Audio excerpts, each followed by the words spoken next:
achievement has come from an idea in someone's head. We sometimes need to be reminded about this because it's mind-blowing. And if you, like me, ever need to come up with a great idea, then tonight I'm going to share with you some techniques for coming up with amazing ideas. And I think your brain is phenomenal, and actually the sexiest organ in your body, even yours, sir. And that's because it lets us do something that no other brain in the animal kingdom can do, which is to think of something in the future and then come up with the solutions to make that thing happen. That's incredible. And during my life, I have learned to turn thoughts into reality. And I used to work as a 16th century gentleman in Disney World and also in television. And now, I turn my ideas into reality in the novelty gift sector. And I'm really proud and also very surprised to tell you that I've sold over 1 million units worldwide of novelty gifts. Thanks. Thank you. Here are a couple of examples. Here is my Martin Luther King. On the back it says, "I have a clean." Simple idea, got it made in China, sold very many. This is the sound machine. Now, this came from an idea where I was watching a sitcom and Joey from Friends came on and I heard applause and I thought, wouldn't it be interesting or different to see if you could live your own sitcom? So I made this sound machine, so it's got 16 different sounds. Here's one. This one is the most popular. Can't think why. And my whole life is just really an experiment. And I think it's really a good way of thinking about your life. And thought brings reality. And if you think about your life differently, then you'll act differently. So if you think of your life as an experiment, as I do, then you never actually fail. Because scientists, when they experiment, have a hypothesis, they have a method, and then results, and a conclusion. Sometimes the results don't come out exactly as they want, but sometimes the results will take them on amazing journeys, and they can always do another experiment. So if you see your life as a series of experiments, you never fail, and it frees you up from the fear of failure. So let's talk about the first technique that I use and that you might like to use for coming up with a great idea. It's a cheat. Take something already existing and just change it slightly and you've got a new idea. People have been doing this for centuries. And I did it in Marks and Spencer's because I'm middle class. As I know all of you are as well. Cheers. Ocado members, fellow members. And I saw this simple concept. It's some candles, which when you put them on a cake, they make a phrase. Now, at the time, there were other companies doing this, but no other companies were doing any other phrases than just normal anodyne phrases, like happy birthday and congratulations. So I thought, okay, I can twist that. So I got a factory in Taiwan, I partnered with a company, and I made different ones. This is lost count. Then I did 21 again. There they are on the cake. And these are my best sellers. This is your old. And they sold 250,000 units worldwide and really took me by surprise. And this concept of just twisting something has been around for ages. Big business does it, and we can do it as well. So Sony takes the idea of a gramophone and says, how can we put a gramophone and twist it so that it goes onto your belt? Okay, let's make the Walkman, and that's what it is. It's the gramophone on your belt. And then when the media changes from cassette to MP3, they change it again. They update it again into an MP3 player. So it's happening all around us.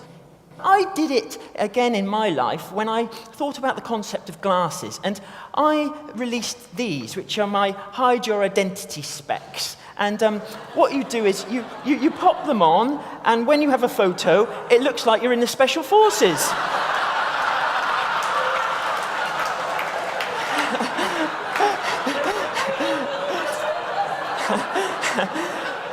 Thanks.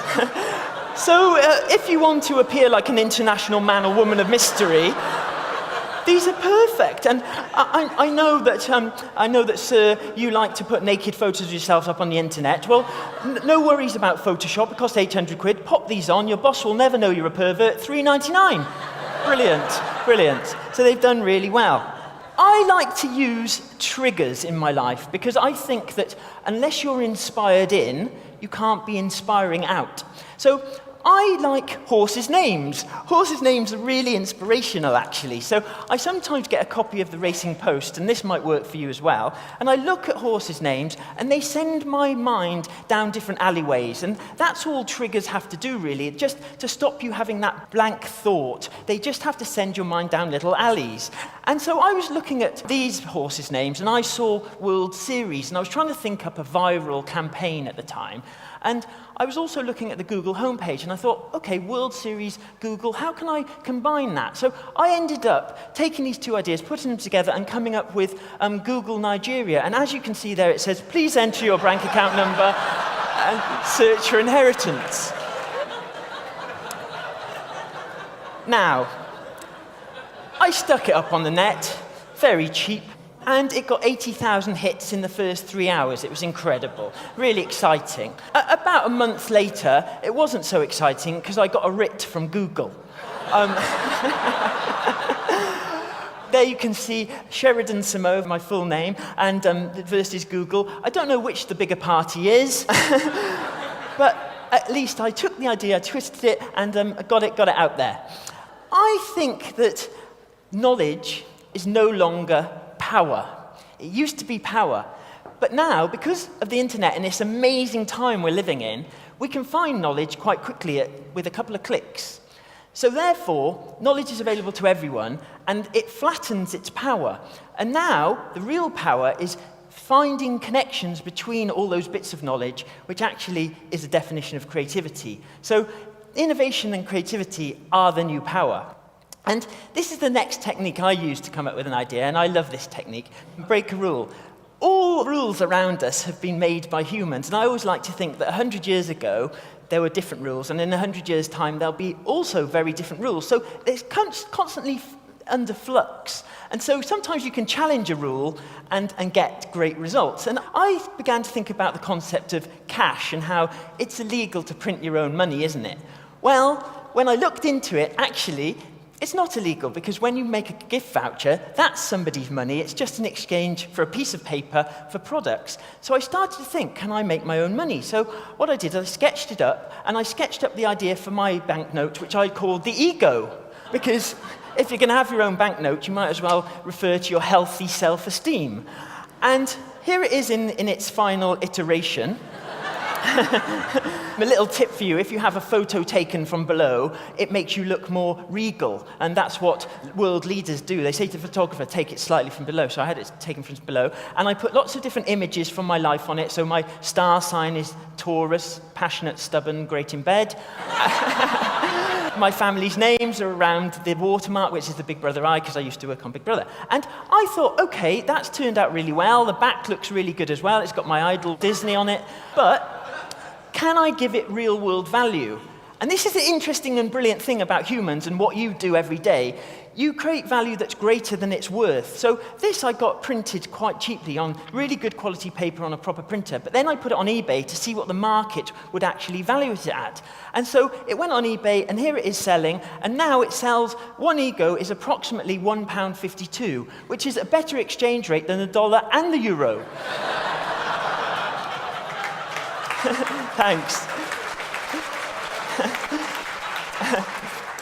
The third technique.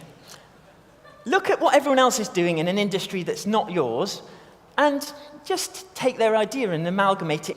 And I saw something going on in the publishing industry which really intrigued me. My books, even though they've got rave reviews on Amazon, haven't sold as much as my novelties, and perhaps that tells you something about the market. Maybe it tells you something about my books, don't know. So I began to think I really, really wanted bestseller, because these took me 5 years and 3 years to write, respectively. And so I began to think about this idea of books, another industry, publishing, and my industry. And I saw two products in my industry, the gift industry, which blew me away, which I didn't think of. Look at this. This is a product called Nothing, and another one called the air guitar. They're just packaging. Now, Nothing is about £2.99, and air guitar is about £3.49. Now, I've got chutzpah, but even I wouldn't do that. But these ideas amalgamated into a cohesive thought for me. So I thought, how can I get a bestseller? So in 9 days, I published my next book. And here's my next book. You could probably guess what's coming. This is What Every Man Thinks About Apart from Sex, 200 blank pages.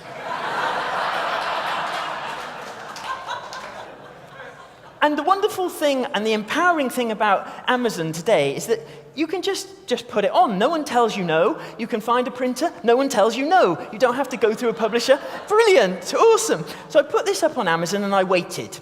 Then I seeded it a little bit with my social network, not massive social network, and I had a budget to hire a PR company for 1 day. It got into the paper, which I was thrilled about, and it had an article in the Daily Star, laughing all the way to the blank. Great pun. But I didn't see any spike in sales, and that's an interesting thing that old media perhaps doesn't affect new media. So I thought, okay, no worries, but when this happened, it had a brilliant counter effect. A TV producer from a show called Lorraine, which is a morning show, saw it. At the time, it was being presented by Michael Ball, a singer. And the producer said to me, Shed, we think your book's funny, can you send it in tomorrow? And I said, no, I'll send it right now, because I know what TV's like. It changes from day to day. So I got it in a cab, it got there in half an hour, and they put it on TV. And have a look what happened when they put it on TV. Have you seen this new book? I have. I applaud it. It's 200 pages long, and it's the result of many years of thorough scientific research. And as you can see... Completely blank. Completely, absolutely empty.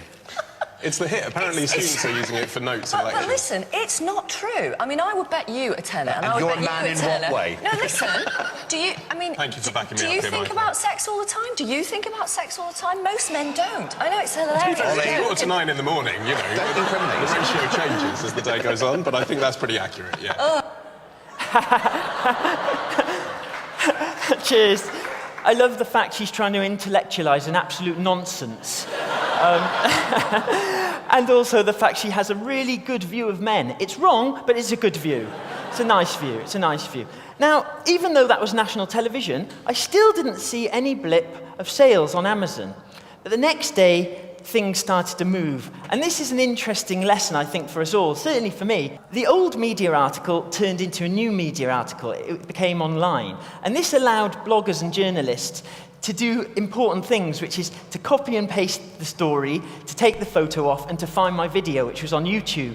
And that allowed it to go ballistic. And it started to go around the world. And I started getting emails from journalists around the world wanting to interview me. And they would write to me and say, "Dear Professor," because I put myself as Professor, even though I'm not a professor. Brilliant. Because it was linked to the net, it started to get amazing traction in a very short period of time, and it started to rocket up the Amazon charts, and it went to number 44 in the Amazon charts. And there it is below the secret, and my secret is don't put anything in your book. And it also outsold some of the Harry Potter books and some of the Da Vinci Code series.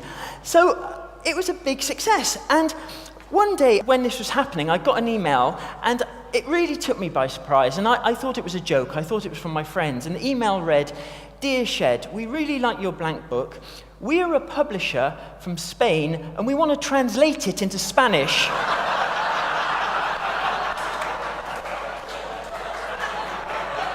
And I thought, no, that's funny. I thought that's funny. So I read down, and I looked at the footer, and it really was from a publisher in Spain, and so now I've published it in Spanish.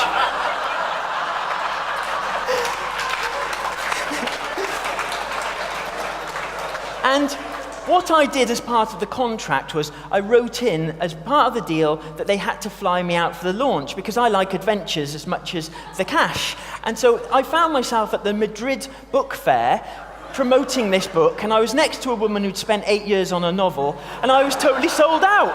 She had loads left. I felt terrible.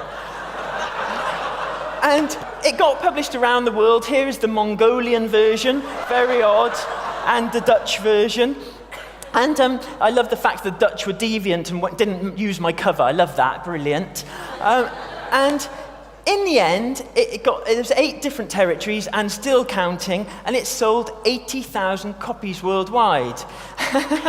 Thanks. It's not nothing. And it's infuriating stroke funny, given that I spent 8 years cumulatively on my real books, and this one I spent 9 days on and sold 80,000 copies. And of course, I'm now working on the Kindle version. So that's it, really. I'm just going to wrap up and say those are my 3 tips for creativity and ideas. Take something and twist it, break a rule, and also take an idea from another industry. So all that's left for me to say is thank you for your attention. You've been absolutely amazing. Remember how brilliant your brain is. I've been Shed.